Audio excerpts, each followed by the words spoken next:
أنا مواطن كويتي، عمري 21 سنة. تعودت كل يوم أقوم الصبح، بس اليوم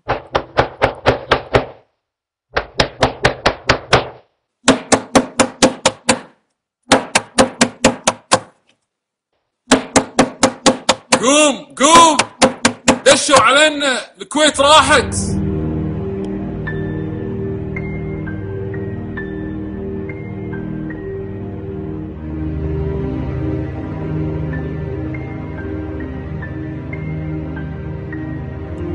عشرين سنة من التضحية، 20 سنة من الكفاح، 20 سنة من آلام الغزو، و20 سنة من فرحة التضحية.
أنا مواطن كويتي، عمري 42 سنة.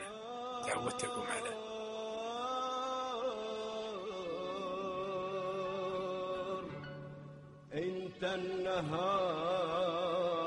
في العالم، وإن خروج الغزاة آت لا ريب فيه بإذن الله العلي القدير، وسنعود إلى كويتنا كما عهدناها دار أمن وأمان وواحة أصيلة وارفة الظلال يستظل تحتها كل الطيبين والشرفاء من الكويتيين وإخوانهم المقيمين، يعملون يدا واحدة من أجل الخير والبناء، مصداقا لقوله عز شأنه: يا أيها الذين آمنوا إن تنصروا الله ينصركم ويثبت أقدامكم.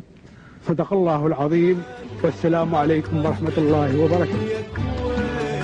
يا كويت قلبي خفق، يا كويت يا كويت شلتك بيوفي وطن وطن، قلبي خفق يا كويت يا كويت شلتك بيوفي وطن وطن.